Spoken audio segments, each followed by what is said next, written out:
Bismillahirrahmanirrahim. Elhamdülillahi Rabbil alemin. Vessalatu vesselamu ala eşrefil enbiyai vel mursalin. Nebiyyina Muhammedin ve ala alihi ve sahbihi ecmain. Rabbi şrahli sadri ve yassirli emri ve ahlul uqdete min lisani yefkahu kavli. Amma ba'd. Əziz müsəlman qardaş və bacılarım, hamınızı Allahın salamı ilə salamlayaraq deyirəm, Əssəlamu aleykum və rəhmətullahi və bərəkatuh. Və həmişəki kimi sizə Allahdan qorxmağı, təqvalı olmağı nəsiyyət edirəm. İbn-i Qeyyim Rahiməhullahın yazdığı bu möhtəşəm kitabı, bu faydalı kitabı oxumağa davam edirik. Müəllif, Allah ona rəhmət etsin, müqəddəs, möhtəşəm yerlər, insanlar, məkan və s. barədə danışır.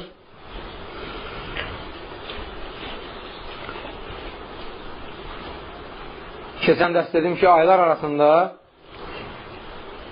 ən fəzilətli ay Ramazan ayıdır. Günlər arasında isə ən fəzilətli gün cümə günüdür. Bir də Arafa günü. Həmçinin qurban kəsilən günlər.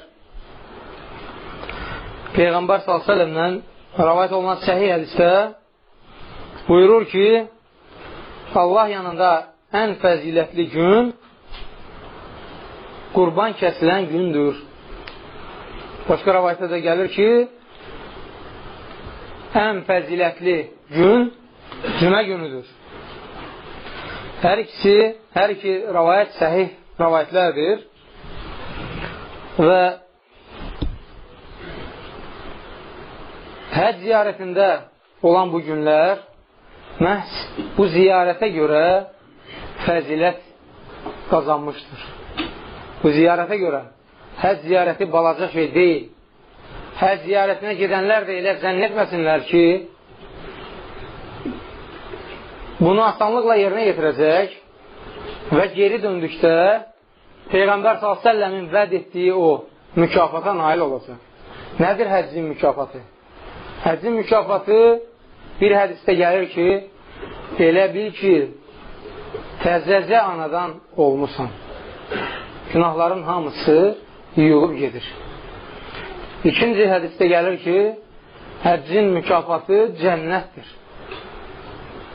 Əgər sən həqiqətən həcci lazımınca, layiqincə yerinə yetirsən, bil ki, sən cənnət əhlindənsən. Bu da çətindir. Üçüncü rəvayət gəlir ki, həcc ziyarəti özündən əvvəl olan bütün günahları silib aparır. Dördüncü rəvayət insanı zəngin edir. Var dövlətinin bərəkətini artırır. Mən deyə bilmərəm ki, var dövlətinin sayı artır. O qədər həcc ziyarətində olanlar var ki, həqiqətən Allah üçün həcc edib, elə sahabələr. Amma yenə də kasıb olublar ki, elə kasıb da qalıblar, kasıb kimi də ölüb gediblər.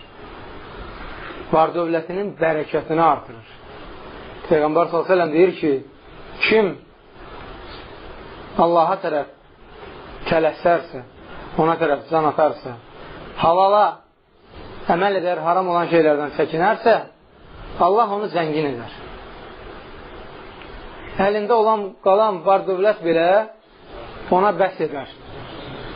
Kim əksinə edərsə, yəni harama can atıb halaldan uzaq olarsa, Allah onu elə edər ki, nə qədər var dövləti olsa da, yenə də o kasıb olar. Qəlbi qənaətkar olmaz. Uhud dağı boyda bir qızılı olarsa deyər ki, biri də olsun. İkisi olarsa deyər, üçüncüsü olsun və onun gözünü yalnız torpaq doydurar. Yəni ölüm. Və Peyğəmbər s.ə.v-dən rəvayət olunan səhih hədisdə buyurur ki, hər gün yer üzünə 2 mələk nazil olur və insanları çağırıb deyirlər. Onlar insanları çağırdıqları vaxt insanlardan və cinlərdən başqa hamı onu eşidir. insanlardan və cinlərdən başqa hamı onlara eşidir. Onlar çağırıb deyirlər, ey insanlar, Rəbbinizə doğru tələsin. Az olub vəs edən şey çox olub azdıran şeylərdən daha xeyirlidir. Az olub vəs edən şey çox olub azdıran şeylərdən daha xeyirlidir. Və Əli radiyallahu anhu hələ görün 14 əsr bundan öncə nə deyir? Deyir ki, həcdən yalnız onun adı qalıb. 14 əsr bundan əvvəl həcdən deyir, yalnız onun adı qalıb. Peyğəmbər s.ə.v kimi həcc ziyarətini yerinə yetirənlər çox azdır. Göründə 14 əsr keçdikdən sonra, müsəlmanlar bu cür zəiflədikdən sonra o ziyarəti Allah bilir necə edirlər. Fəzilətli günlərdən dedim ki, cümə günüdür, Arafa, Mina və s. bu günlərdir. Həmsinin Ramazan günləridir. Çünki bu günlərdə Qədir gecəsi vardır. Və Ramazanın axır 10 günü, bir də Həcc, Zilhiccə ayının əvvəl 10 günü fəzilətli günlərdir. Müəllif deyir ki, birdən sual verilərsə ki, hansı daha əfzəldir? Ramazan ayının axır 10 günü yoxsa Zilhiccə ayının əvvəlki 10 günü? Bunun cavabı belədir ki, hər ikisi fəzilətlidir. Ramazan ayı Qədir gecəsi baxımından onun gecələri fəzilətlidir. Zilhiccə ayının əvvəlki 10 günü həmin günlərdə Arafa günü və Qurban günü olduğundan fəzilətlidir. Hər ikisi fəzilətlidir və beləliklə birini digərindən üstün tutmaq olmaz. Hər ikisi özünə görə fəzilətlidir. Sonra müəllif deyir ki, müəllimim, şeyxim İbn Teymiyyə rahiməhullah bir dəfə soruşuldu. İbn Teymiyyə onun müəllimi olub. Bilirsiniz, İbn Qeym əvvəl Əhl-i Sünnə vəl Cəmaanın yolunda olmayıb. Başqa əqidədə olub. Və bu möhtəşəm insanla rastlaşdıqdan sonra o bunu başa saldıqdan sonra Əhl-i Sünnə vəl Cəmaanın yoluna qayıb. Sələf-i Salihin Peyğəmbər s.ə.v və onun sahabələrinin yoluna qayıb. Ondan soruşurlar İbn Teymiyyə rahiməhullahdan. Soruşurlar ki, İsra gecəsi daha fəzilətli gecədir, yoxsa Qədir gecəsi? İbn Teymiyyə rahiməhullah çox gözəl cavab verir. Deyir ki, İsra gecəsi Peyğəmbər sallallahu aleyhi və səlləmə nisbətdə ən fəzilətli gecədir. Yəni onun üçün, Peyğəmbər üçün ən fəzilətli gecə İsra gecəsidir və həmin ildə olan gecə. Sonradan olan həmin gecələr yox. Ancaq və ancaq həmin gecə onun üçün fəzilətli gecədir. Nə üçün? Ona görə ki, o gecədə Allah Teala ona 5 vaxt namazı əmr etmiş. Möcüzə olaraq o Məkkədən Qüdsə, oradan da Allahın huzuruna səfər etmişdir, miras etmişdir. Amma ümumi şəkildə bütün müsəlmanlar üçün Qədir gecəsi daha əfsəldir. Və Qədir gecəsi nəinki İsra gecəsindən 1000 aydan belə xeyirlidir, fəzilətlidir. İsra gecəsi fəzilətli olsaydı Qədir gecəsi kimi Peyğəmbər s.ə.v deyərdi ki, filan ayda İsra gecəsini keçirin təntənəli surətdə. Həmin İsra gecəsində filan əməlləri, filan ibadətləri yerinə yetirin. Onu da təntənəli surətdə. Amma nə bunu Peyğəmbər s.ə.v demiş, nə də sahabələr belə bir şey etmişdir. İbn Teymiyyə rahiməhullah deyir ki, nəinki İsra gecəsinin hansı gün olduğu bizə məlumdur. Hətta hansı ay, hansı il olduğu belə bizə məlum deyildir. Sahabələr ona elə bir diqqət yetirməmişlər. Elə bir böyük qüvvəyə malik olmadığından, o gecədə elə bir şey baş vermədiyindən sahabələr ona diqqət yetirməmişlər. Amma Qədər gecəsi barədə Peyğəmbər s.ə.v deyir ki, Ramazan ayının axır 10 gününün tək günlərində bu gecəni axtarın. O gecədə çoxlu-çoxlu Allahı yad edin, ibadət edin, çünki bu gecə 1000 aydan xeyirlidir. O gecənin əlamətlərini də demişdir. Və sahabələr hər il o gecəni səbirsizliklə gözləyir. O gecələrdə doyunca ürəkləri istədiyi qədər Allaha ibadət edirdilər. Bu onu göstərir ki, sahabələr İsra gecəsinə heç bir diqqət yetirmirdilər. Və o cür İsra gecəsi sahabələr arasında məhşur deyildisə və sonda Peyğəmbər s.ə.v-in doğulduğu gün necə? Sizcə Peyğəmbər s.ə.v-in doğulduğu gün daha fəzilətlidir, yoxsa onun Məkkədən Mədinəyə, Məkkədən Qüdsə, oradan da Allahın huzuruna getdiyi gecə? Əlbəttə ki, İsra gecəsi fəzilətli gecədir. Onun doğulduğu günə nisbətdə daha fəzilətlidir. Daha fəzilətli olan bir şeyi eləməyə, nə Peyğəmbər s.ə.v nə də sahabələr bunu etməyib. Ondan da aşağı səviyyədə olanı nə üçün etməlidirlər? Əlbəttə, nə Peyğəmbər s.ə.v nə də sahabələr onun doğum gününü qeyd etməyiblər. Və kimsə bunu edirsə, bu onun öz işidir. Allah qarşısında əgər dəlil sübutu varsa, özü cavab verəcək. Özü buna görə hər hansı bir hüccətini gətirəcəkdir. Amma şəxsən məndə və mənim kimi kitablar oxuyanlarda belə bir dəlil yoxdur.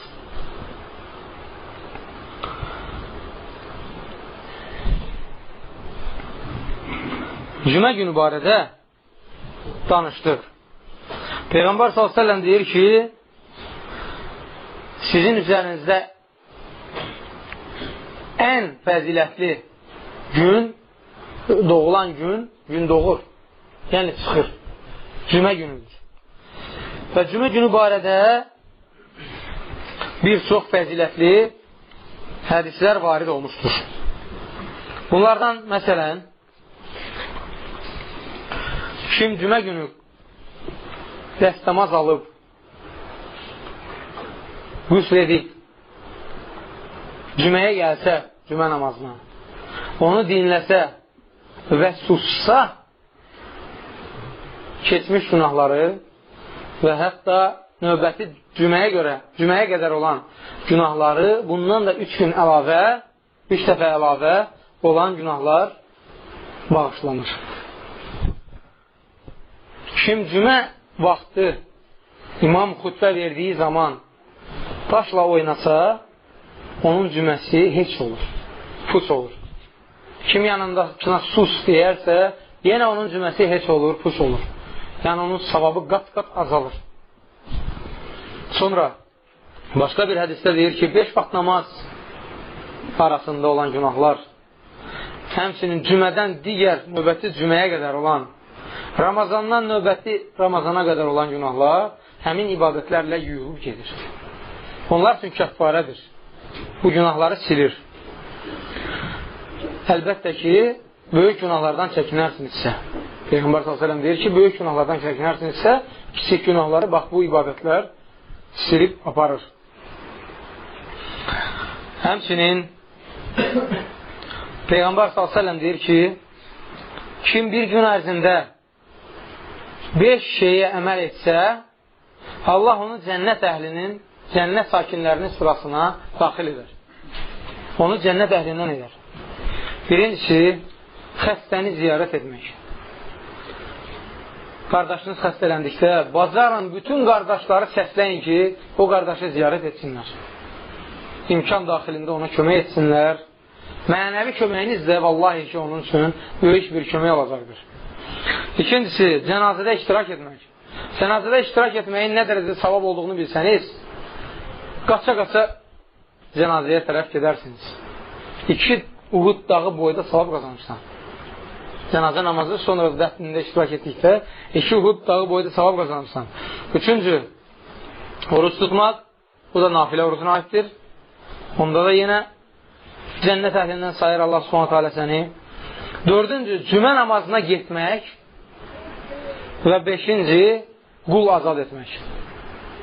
Əlbəttə, indi qul yoxdur ki, biz onu azad edək. Ancaq o dövrdə var idi. Sonra cümə barədə, onun fəziləti barədə.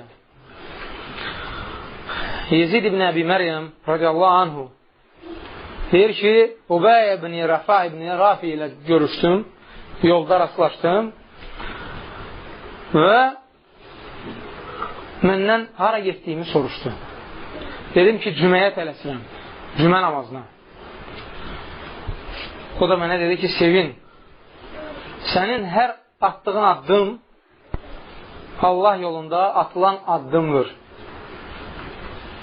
Mən Əbu Abs radiyallahu anhudan eşitdim, dedi ki, Peyğəmbər s.ə.vələmdən eşitdim ki, kim Allah yolunda addımladıqca toz torpaq içində olsa, üstü başı bulansa, yəni əqqabları və s. Allah Taala cəhənnəmi ona haram edər. Yəni cəhənnəm sakinlərindən deyil, cənnət əhlindən olar.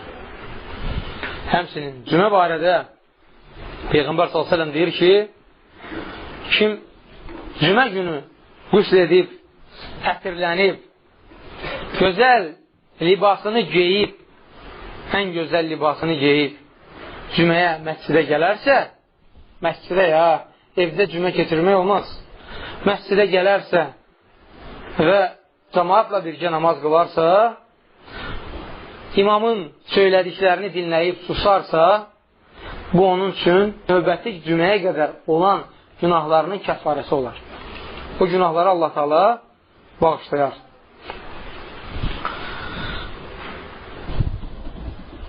Sonra başqa bir hədisdə yenə bu cür Peyğəmbər s.ə.v deyir ki, çimib, ətirlənib cümə namazına gələrsə, sanki oruç tutmuş və gecəni qiyamda keçirmiş, yəni bütün gecəni namaz qılmış kimi hesab olunur. O qədər savab qazanar. İndi bir başqa hədisi sizə deyəcəyim. Bu da çox gözəl hədisdir, çox qəribə hədisdir. Bəlkə də bunu ilk dəfə olaraq siz eşidirsiniz. Ənəs ibn Məlik radiyallahu anh deyir ki, Peyğəmbər s.ə.və cümə göstərildi. Cəbrail əleyhissalam onu gətirdi və Peyğəmbər s.ə.və göstərdi. Bir güzgü kimi, ağappaq bir güzgü kimi, ortasında qara bir nöqtə var idi. Peyğəmbər s.ə.v dedi ki, bu nədir? Ey Cəbrail. Cəbrail dedi ki, bu cümədir. Sənə göstərir, Allah, yəni sənin Rəbbin sənə göstərir ki, biləsən ki, bu sənin bayramındır. Cümə müsəlmanın bayramıdır. Lakin, Qurban və orucluq bayramından fərqli olaraq, cümə günü demək olmaz ki, bayramın mübarək. Bəzilər telefonla zəng edir, mənə deyir ki, bayramın mübarək. Təəccüblənirəm. Nə Peyğəmbər s.ə.v bunu deməyib sahabələrlə, nə də sahabələr bir-birinə belə şey deməyib. Doğrudur, bayramdır. Həftəlik bayram. Hər həftə müsəlmanlar bir yerə yığışır. Bayram da ərəb dilində Eid sözündən götürülür. Bayram Eid deməkdir ərəbcə. Feili də adə yaudu. Yəni bir şeyi təkrar etmək. Hər həftədə bir dəfə cümə günü təkrar eyni vaxtda yığışıb, eyni əməlləri etməyimiz həmən o mənanı verir ki, bu bayramdır. Amma bayramı mübarək və s. belə şeylər demək olmaz. Sonra deyir ki, bu sənin üçün və sənin qövmün üçün, səndən sonra gələnlər üçün də bayramdır. Belə ki, kitab əhlindən olan yahudilərin bayramı 6-cı gündür. Nəsranilərin də bayramı ondan sonraki, yəni bazar günüdür. Qoy sizin də bayramınız cümə günü olsun. Bu cürünə Peyğəmbər s.ə.və Cəbrail aleyhissalam vəhy edir. Sonra da deyir ki, həmin gün elə bir saat var ki, elə bir vaxt var ki, o vaxt bəndə Rəbbini çağırıb nə istəsə, Allah Subhanahu taala ona verər. Allah Subhanahu taala ona istədiyi xeyri nəsib edər. Və hansı şərdən Allah sığınsa, Allah onu o şərdən qoruyar. Və qiyamət günündə bundan artığını ona verər. Görürsünüz necə gözəl hədisdir. Hanı bu hədisə əməl edən var? Qoy bu fəzilətlər barədə danışım. Sonra deyəcəyəm ki, bəziləri hazırki dövrdə yaşadığımız yerdə cümə namazının qılınmasını caiz görmür. Qadağan edirlər. Deyirlər ki, burada cümə qılmaq olmaz. Bilmirəm, darul küfürdür, nə bilim, nədir? Allah onlara hidayət versin. Sonra Peyğəmbər s.ə.v deyir ki, kim cümə günü qüsl edib ilk saatda cüməyə getsə, bir dəvə qurban vermiş kimi sayılır. Fikir ver, nə qədər pul xərcləyib, dəvə kəsib, onu paylamalısan ki, savab qazanasan. İlk saatda cüməyə getdikdə o savabı qazanırsan. İkinci saatda gedən bir öküz, üçüncü saatda gedən bir qoç, dördüncü saatda gedən bir xoruz, beşinci saatda gedən bir yumurta sədəqə etmiş kimi sayılır. Bu 5 saatı necə təyin edək? Gün çıxandan cümə namazı başlayana qədər olan vaxtı 5 yerə bölürsən və bu da olur sənin üçün həmin saatlar. Sonra bir nəfər cümə günü məscidə daxil olur, Peyğəmbər s.ə.v xutbə verdiyi zaman. Ubey ibn Kəb radiyallahu anh'a yaxınlaşır və ondan Peyğəmbər s.ə.v-in oxuduğu surənin barəsində sual edir, soruşur. Ubey ibn Kəb də ona qəzəbli baxır, heç nə demir. Baxın, sahabənin davranışına. Cümədə sənə kimsə salam versə, xutbə gedə-gedə, kimsə sənə sual versə, kimsə sənə hər hansı bir sözü verib, söz deyib, danışdırsa, ona cavab vermək olmaz. Heç əlinlə belə hərəkət eləmək olmaz. Çünki sahabə bunu etmədi. Qəzəblə ona baxmaq lazımdır ki, bu nədir? Cümə vaxtı danışmaq olar. Necə ki, Ubey ibn Kəb radiyallahu anh etdi. Cümə bitdikdən sonra gəlir Ubey ibn Kəb radiyallahu anh'dan soruşur ki, nə üçün belə etdin? Deyir ki, sənin cümən pus oldu. Ona görə qəzəbim tutdu səni ki, əziyyət çəkib cüməyə gəlmirsən. Nə üçün onu pus edirsən? Sahabə qəzəblənir. Dərhal Peyğəmbər s.ə.v-in yanına gedir və deyir ki, ya Rasulullah, Ubey ibn Kəb belə deyir. Sən nə deyirsən? Deyir ki, Ubey ibn Kəb doğru deyir, ona itaət et. Fikir ver. Sağ ol ola. Sahabəyə itaət etməyi ona əmr edir. Nə üçün? Ona görə ki, sahabə də Peyğəmbər s.ə.v-in yolunun üstündə idi.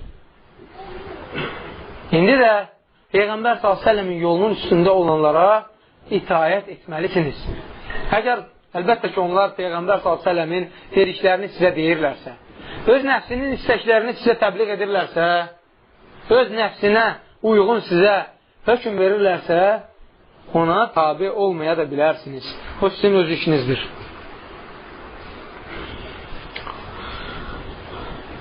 İbn Məsud radiyallahu anh olur o. Həmin o şəxs Abdullah ibn Məsud radiyallahu anh olur. Gəlir məscidə daxil olur və Ubey ibn Kəbə sual verir. O da ona baxmır. O da elə bilir ki, Ubey ibn Kəb nədənsə ona acığı tutub.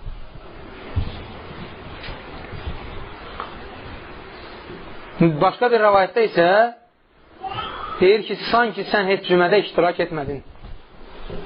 Bayaqki rəvayətdə deyir ki, sənin cümən puç oldu. Bu rəvayətdə isə deyir ki, sən sanki cümədə iştirak etmədin.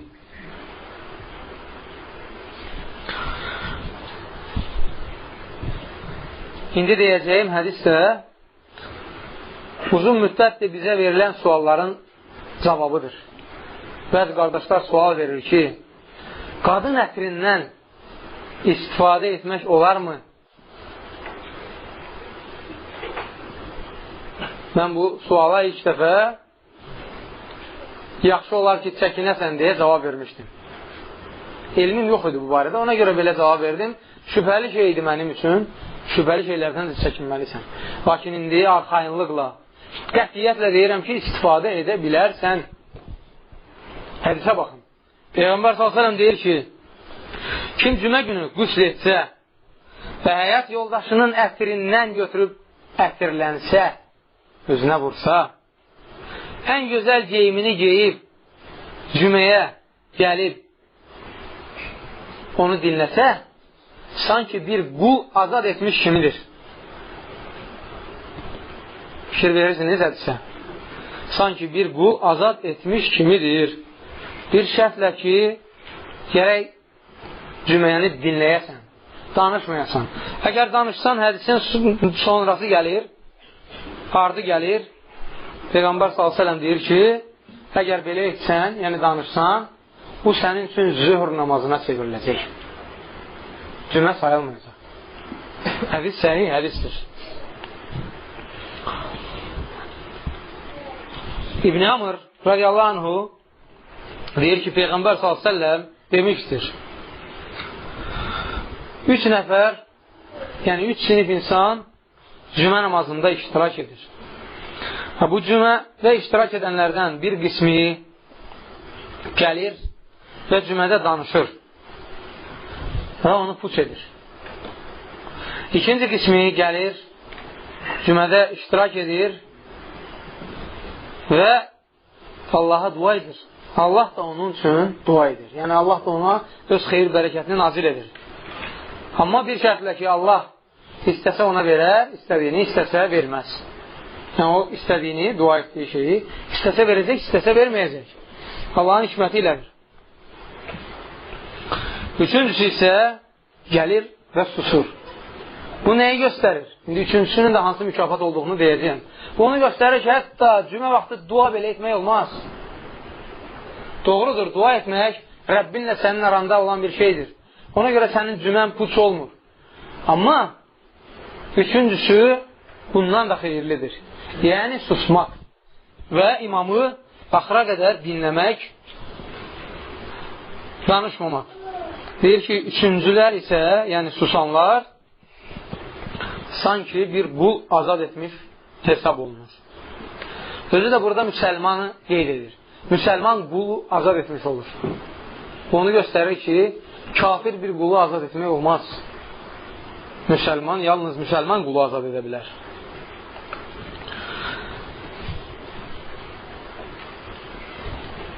Başqa bir rəvayətdə Rasulullah s.ə.v deyir ki,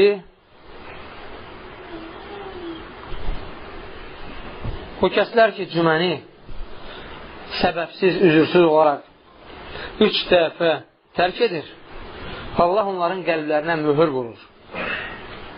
Başqa bir rəvayətdə gəlir, Allah onları münafiqlərdən edir. Bir rəvayətdə də gəlir ki, İslamdan çıxarır. Bu 3 dənə rəvayət kifayətdir ki, Allahdan qorxub cümə namazını tərk etməyəsən. Qəlbinə möhür vurulur. Münafiqlərdən edir və İslamdan çıxarır. Bu çox təhlükəli məsələdir. Qəlbə də möhür vurulduqdan sonra Allah kimisə azğınlığa saldıqdan sonra onu heç kəs doğru yola yönəldə bilməz. O bədbəxtlər ki, hal-hazırda darul kufr deyib cümə namazını saymırlar, cümə namazına gəlmirlər, onlar dünyasını da, ahirətini də puç edirlər. Birazdan görəcəksiniz ki, onların qəlbinə Allah necə möhür vuracaq. Allah onları necə İslam dinindən çıxaracaqdır. Əgər tövbə edib, tezliklə tutduğu yoldan, tutduğu fikirlərdən əl çəkməsələr, Allah Teala onları azdıracaqdır. Onlar dəlil gətirir. Güya Peyğəmbər s.ə.v Məkkədə olarkən sahabələr Mədinədə cümə namazı qılıblar. Birincisi, məgər onlar Peyğəmbər s.ə.v-in təşəbbüsü iləmi bunu ediblər? buna dəlil gətirir. Yoxsa öz ictihadları ilə ediblərsə, bu bizim üçün dəlil deyil. Peyğəmbər s.ə.v-in əmri olmayan bir şeyi biz edə bilmərik. İkincisi, Peyğəmbər s.ə.və o xəbər gəlib çatdıqdan sonra bunu təsdiqləyibmi ki, onlar düz ediblər, cümə namazı qılıblar. Üçüncüsü, məgər onlar cümə namazını məsciddə mi qılıblar, yoxsa açıqlıq bir yerdə? Və nəhayət dördüncüsü, bu rəvayət səhihdirmi? Buxaridə gələn rəvayət belədir ki, Peyğəmbər s.ə.v ilk dəfə cümə namazını Bənu Səlim qəbiləsində qılıb. Sonra Quba məscidində, daha sonra öz məscidində cümə namazını qılıb. Və Məkkədə müşriklərin arasında cümə namazını qılınmaması ona görə idi ki, o məscidin içində bütlər var idi. Büt olan məsciddə nəyə ki cümə namazı, heç adi namazı qılmağı olmaz. Bu səbəbdən o qılmırdı. Nə bilirsiniz, orada büt olmasaydı Peyğəmbər s.ə.v yenə qılmayacaqdı, əlbəttə qılacaqdı. Sonra, məyər Rasulullah s.ə.v Mədinəyə gəldikdə, həmin o cümə namazlarını ilk dəfə qıldıqda, Mədinə İslam diyarı idi, Darul İslam idi, yoxsa Mədinədə nə qədər kitab əhli, nə qədər kafirlər var idi və müsəlmanların sayı az idi.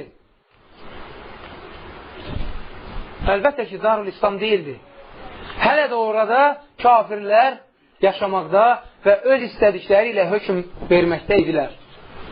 Onlar bəyər rəvayət gəlməyib ki, zinakar qadın və kişini öz hökmləri ilə cəzalandırırdılar, üz başını, üz gözünü qara hiss edib, Mədinənin küçələrində gəzdirirdilər ki, bizim kitabda belə əmr edilib. Peyğəmbər s.ə.v də onlara deyir ki, gətirin görüm, haradadır o əmr. Gətirirlər, baxırlar, görürlər ki, orada Allah Taala onlara daş qalaq eləməyə əmr edir. Və Rasulullah s.ə.v deyir ki, siz kitabınıza əsasən onları daş qalaq etməliydiniz. Bu onu göstərir ki, İslam dövləti deyildi. Elə olsaydı Peyğəmbər s.ə.v əmr edərdi ki, aparın onları daş qalaq edin. Məhər bu dəlillər kifayət deyir ki, Peyğəmbər s.ə.v necə edibsə biz də elə edək. Bax, o bədbəxtlər başa düşmürlər ki, indi nə Peyğəmbər s.ə.v-in, nə Əbu Bakrin, nə Ömərin, nə Osmanın, nə Əli radiyallahu anhumun xilafəti dövrü deyil və dünyanın heç bir yerində həmin o xilafətdən bu dəqiqə yoxdur. Onda belə çıxır ki, biz də və bütün dünyada olan müsəlmanlar da heç yerdə cümə namazı qılmasınlar. Çünki Darul İslam onların fikrincə, yəni onların istədiyi o Darul İslam deyilən bir şey dünyanın heç yerində yoxdur. Varsa göstərin görüm harada Allahın əmirləri tam olaraq yerinə yetirilir. Yoxdur. Bu deməkdir ki, cümə namazı qılmıyor. Allahdan istəyirəm ki, Allah onlara hidayət versin.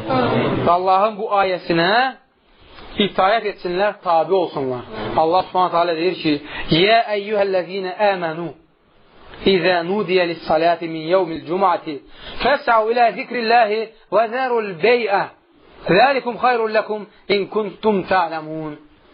Ey iman gətirənlər! Baxın, əgər iman gətirənlərsinizsə, ey iman gətirənlər, cümə günü namaza çağırıldığınız zaman Allahı zikr etməyə tələsin və alış-verişi buraxın. Biləsiniz, bu sizin üçün nə qədər xeyirlidir. Cümə namazına çağırıldığı zaman tələsməlisən. Bu ayəyə görə biz ancaq o zaman cümə namazını tərk edə bilərik ki, bizə cümənin azanını verilməsi qadağan edilsin. Biz o azanı eşitmədikdə artıq bizim üçün üzr olacaq ki, cümə namazına heç bir məsciddə bizi çağırmırlar. Biz də onu qılmırıq, onun əvəzinə öz evimizdə oturub, sakit, başı aşağı, zöhr namazını qılırıq. Amma əlhəmdülillah ki, bu diyarda bizə cümə namazı qılınmağına icazə verilir. Nəyə ki, cümə namazı qılınmağına? Belə asudə oturmuşsunuz. Allahın və Peyğəmbərinin dediklərini dinləyirsiniz. Məyər bu nemət, bərəkət deyil? Nemət deyil, onda başqa nədir?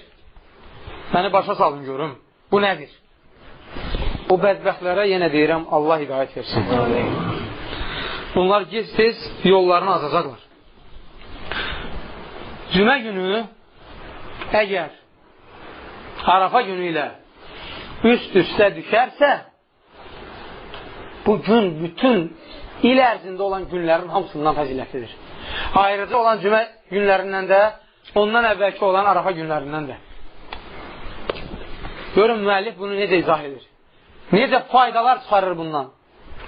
Birincisi, ona görə ki, 2 fəzilətli gün bir gündə düşür.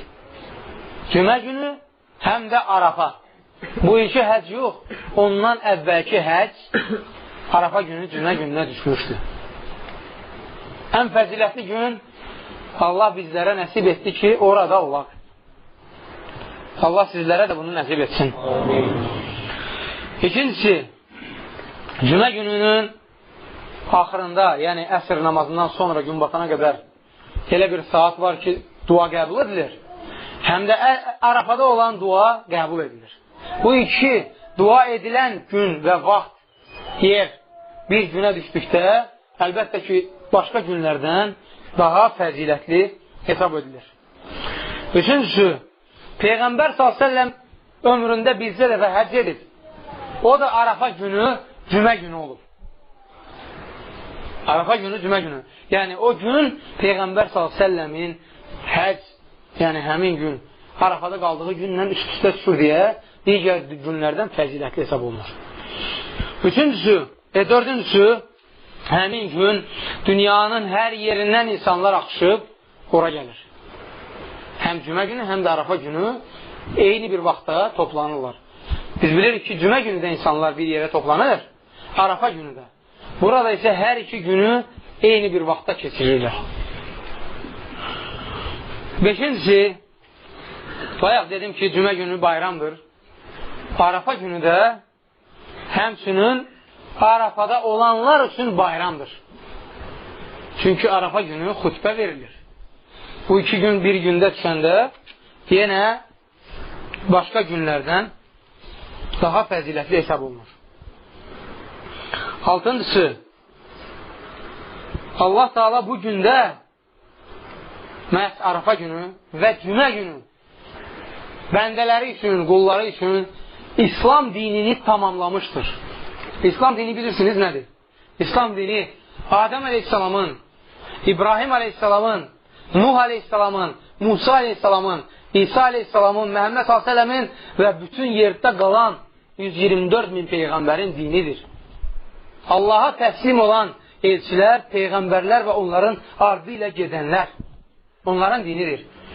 O vaxtdan indiyə qədər tamamlana, kamilləşə bu gün Allah Teala bütün insanlara və cinlərə olan həmin o dinini tamamlamışdır. Allah Subhanahu Teala deyir ki: "El-yevme ekmeltu lekum dinakum ve etmemtu aleykum ni'meti ve raditu lekumul İslam'e dinen." Bugün, yəni Arafa günü, cümə günü sizə dininizi tamamladım, sizə verdiyim niməti tamamladım və İslam dinini sizin üçün seçdim, bəyəndim. Din olaraq sizin üçün seçdim, bəyəndim.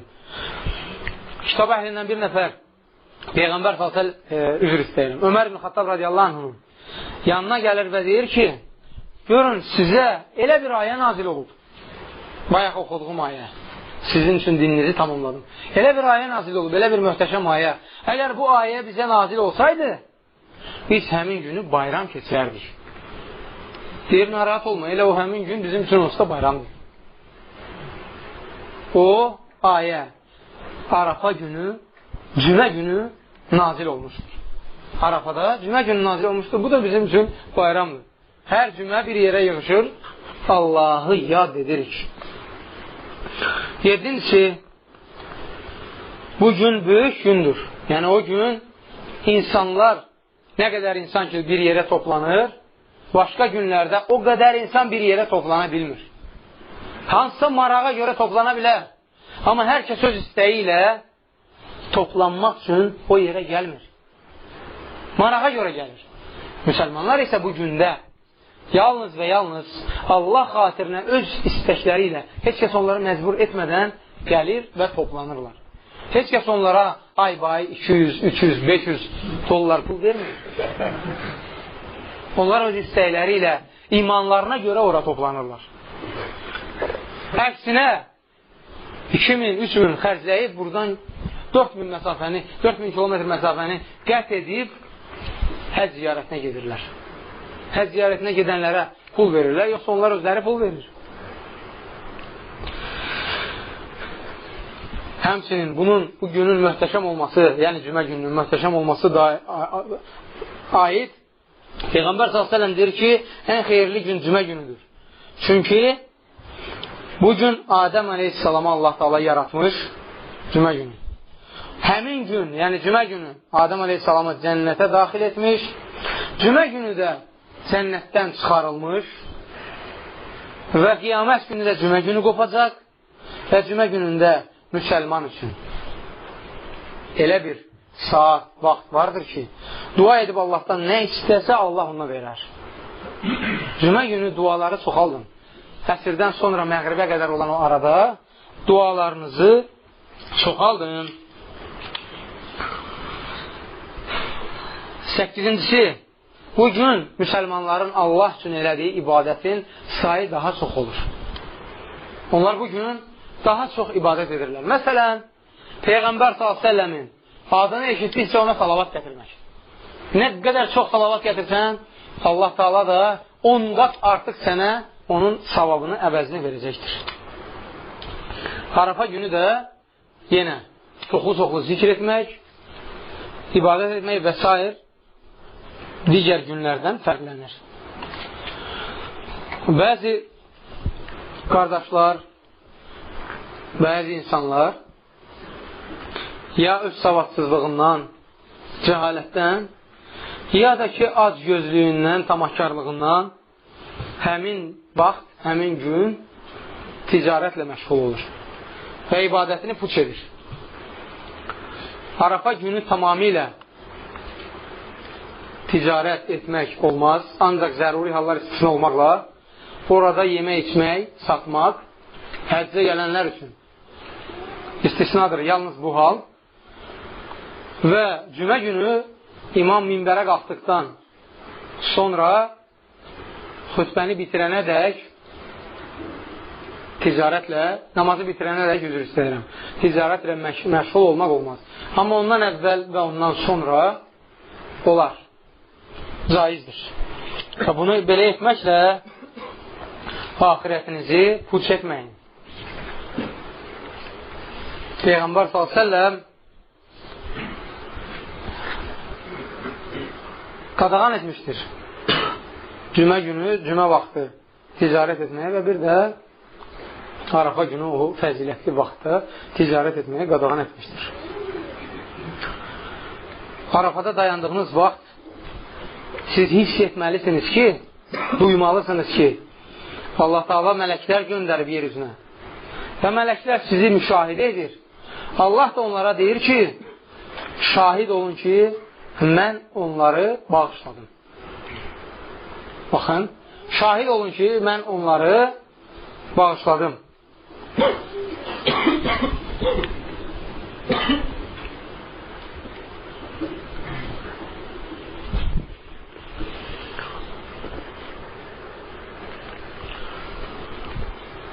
Sonra İbn-i Qeym rahimehullah başqa bir məsələ barədə danışır.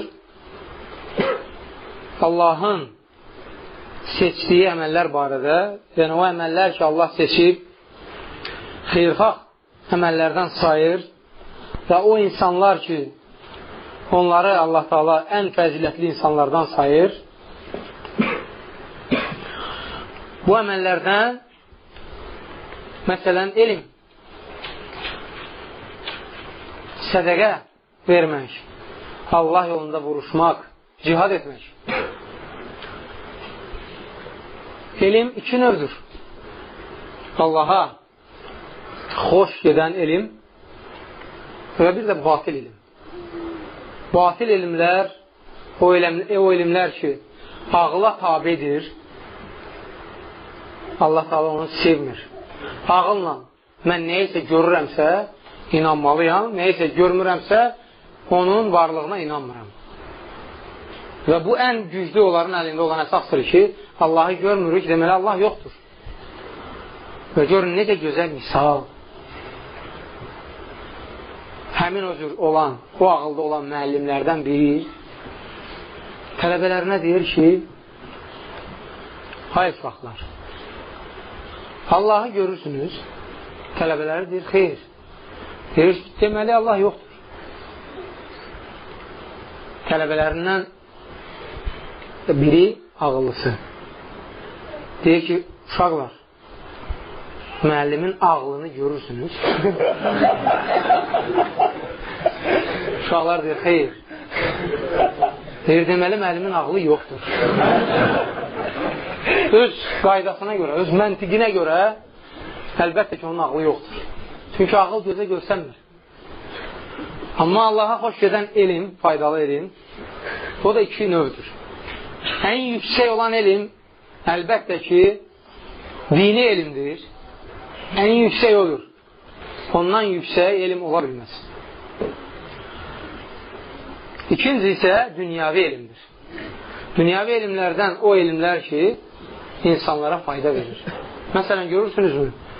Maşın icad ediblər. Bu nə qədər bizim işimizi asanlaşdırır. Kompüter icad ediblər. Təyyarə, kəmi, qatar və s. Və bu cür neçə şeylər var ki, insan üçün onun yaşayışını asanlaşdırır.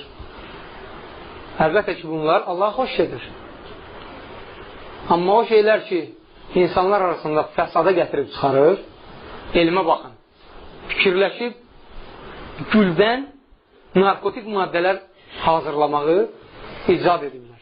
Bununla fəxr edirlər ki, cəmiyyəti korlayırlar. Fikirləşib, atom bombasını yaradıblar. Onun gətirdiyi fəsad təsəvvür olunmazdır. Uzun illər ondan doğulan uşaqlar hamısı şikəst olunur. Və s. neçə belə şeylər, belə misallar çəkmək olar.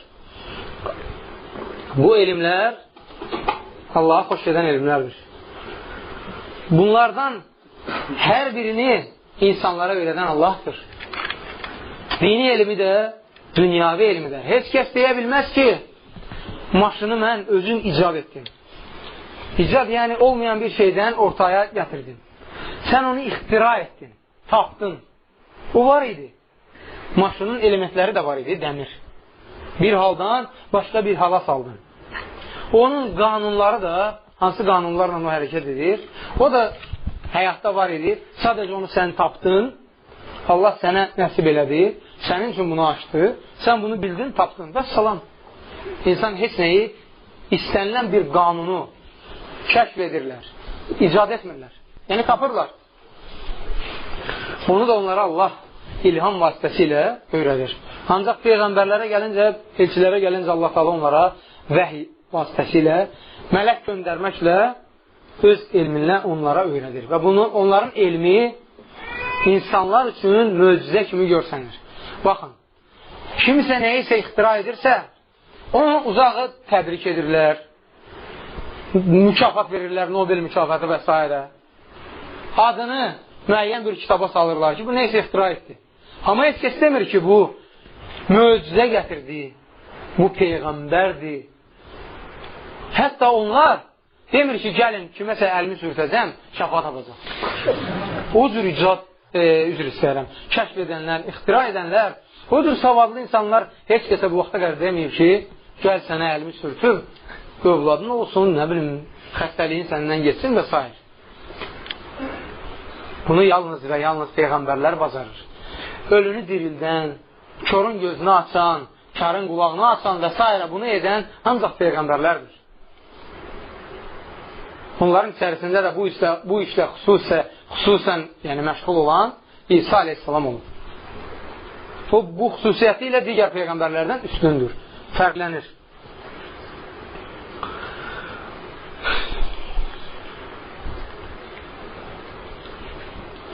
Bayaq dedim ki, o əllə dırnaq arası möcüzələr göstərənlər var.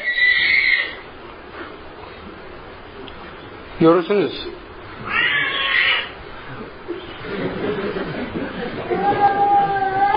şeytana xoş getmir bu.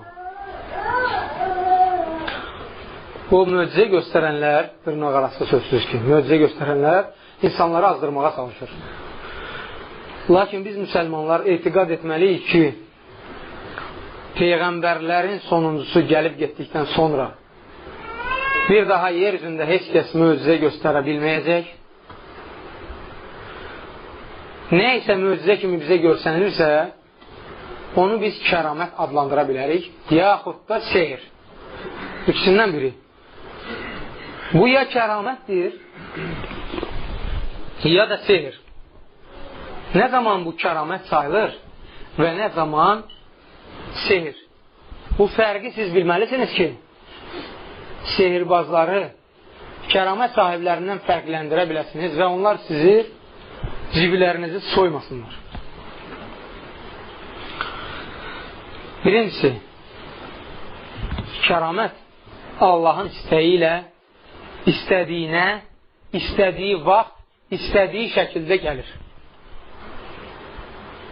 Sehir isə insanın o kafir, münafiq, Allaha asi olan o insanın öz göstərdiyi səy nəticəsində istədiyi şəkildə, istədiyi adam üçün, istədiyi vaxt gəlir. Bu birinci fərq. İkincisi, kəramət sahibi heç vaxt kəraməti ilə fəxr etmir. Onu elan etmir, yaymır ki, mən bunu bacarıram, gəlin, qapımda növbəyə düzlənin. Kim nə bacarırsa, nəyə imkanı varsa gətirsin. Qoçdan, danadan və s. Amma sehirbaz əksinə bununla fəxr edir. Nə qədər maya buraxır ki, onu televiziya vasitəsilə reklam etsinlər.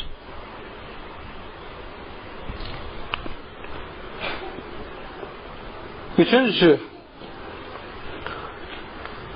kəramət Allah tərəfindən gəldiyindən onu heç nə qabağına ala bilmir. Allah istəsə ki, həmin şəxs o kəramət gəlsin, heç kəs onun qabağını ala bilməz. Məsələn, bir ordu ehtiyac içində olur və Allahdan hamılıqla ürəkdən dua edirlər. Allah onları bir böyük gölün üzərindən keçirdir. Elə bir quruda gəzirlər. Üstündən keçib gedirlər.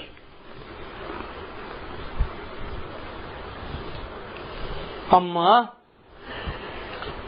sehirkarın etdiyi sehri qabağını almaq, məhv etmək olar. Quran ayələri, zikir və s. ilə bunun qarşısını almaq olar. Dördüncü fərqini də deyim. Həmin ona uyğun, yəni sehrin batil olmasına uyğun bir gözəl hadisə danışacağım.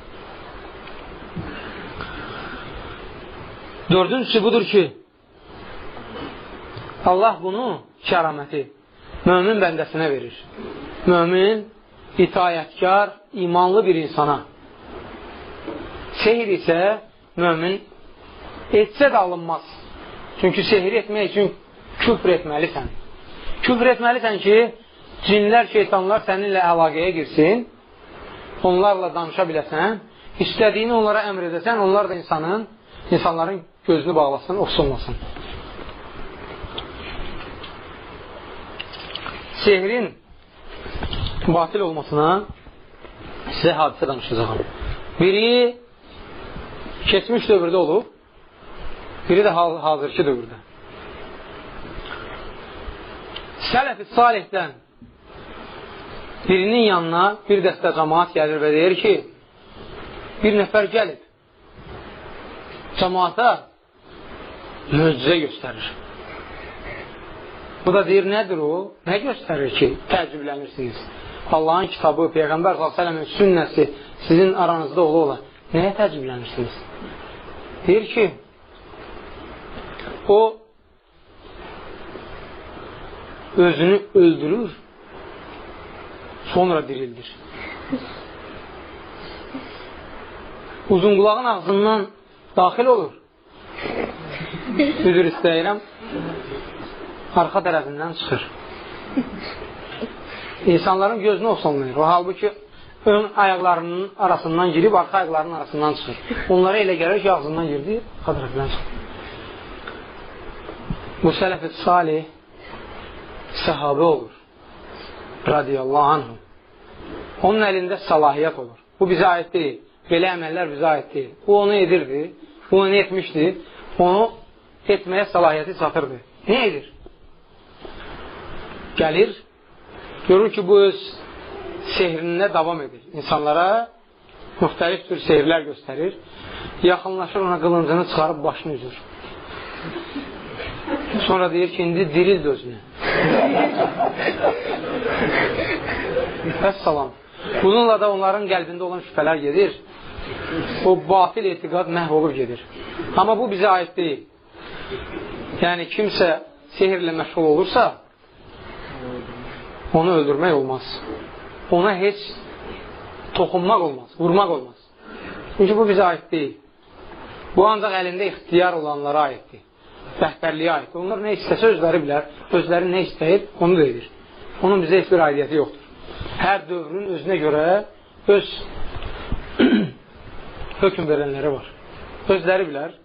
Doğrudur, yalandır, nədir, özləri bilər. Bizim buna heç bir aidiyyətimiz yoxdur. İkincisi isə, ikinci hadisə, indiki dövrdə baş verən bir hadisə, qardaşımızın mənə danışdığı bir hadisədir.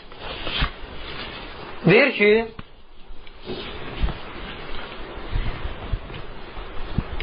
Rusiyada ticarətlə məşğul idim.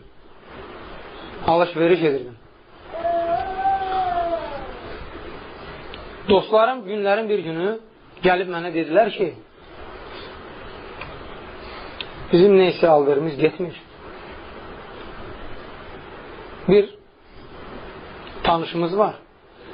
Qoca arvaddır. Babulə. Gedək onun yanına. Bizim üçün bir şey oxusun. İşimiz avand olsun. Qardaş da deyir, Allahdan qorxun. Axı siz müsəlmansınız.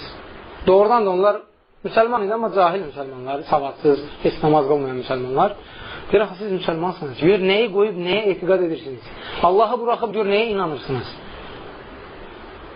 Məyər Allah Teala Quranda demir ki, İn təttəqullaha yəcəlləkum min əmri yusra. Mən yətəqillaha yəcəlləhu min əmri yusra.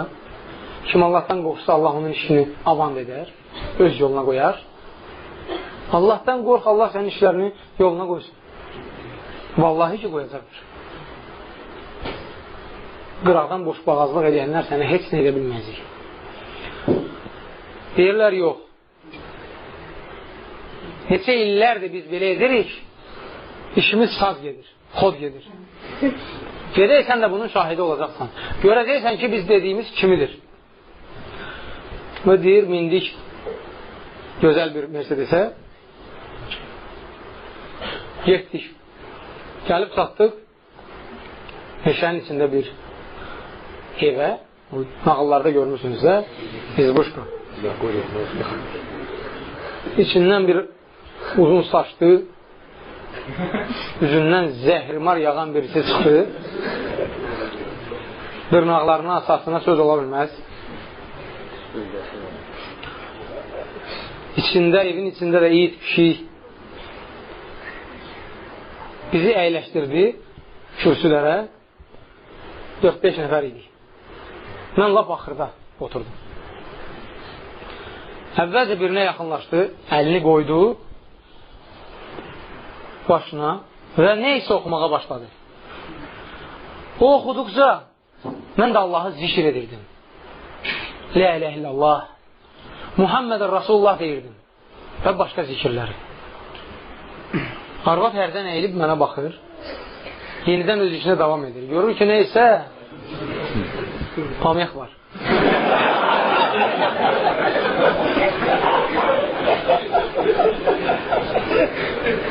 İkincisinə yaxınlaşdı, həmçinin.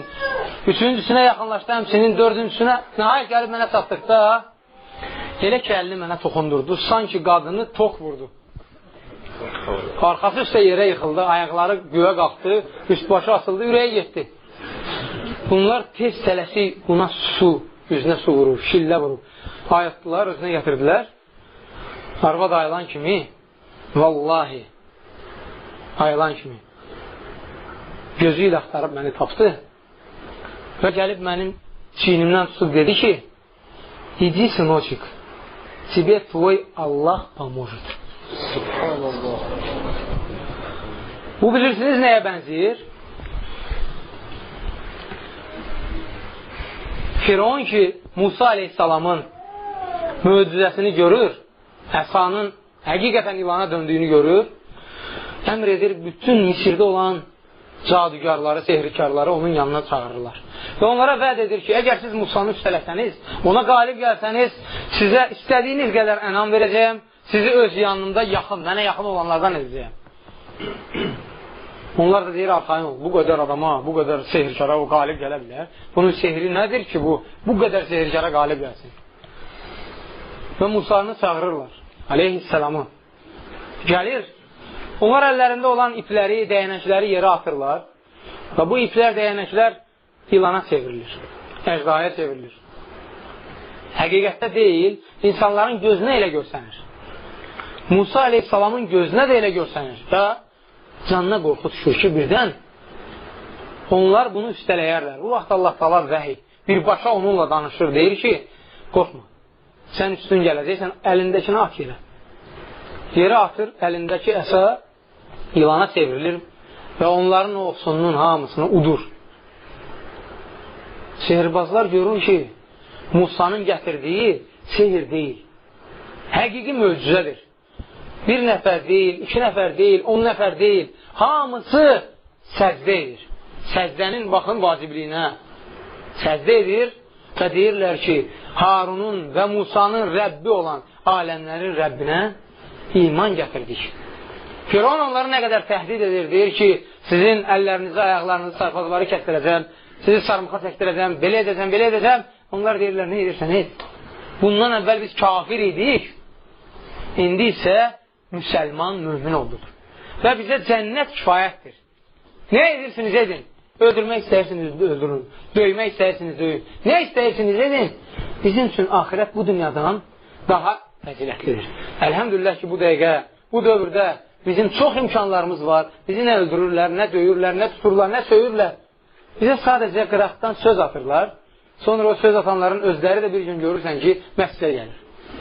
Bu xeyir olar, sən o gün söz atırdın bizə, deyir, axır ki, haqqı başa düşdün. Allah Taala onların hamısına haqqı beləcə başa salsın, onlara hidayət versin və bizi doğrudan da o sələf-i salihin yoluna yönətsin. Keçən dərsdən, əvvəlki dərsdə mən sizə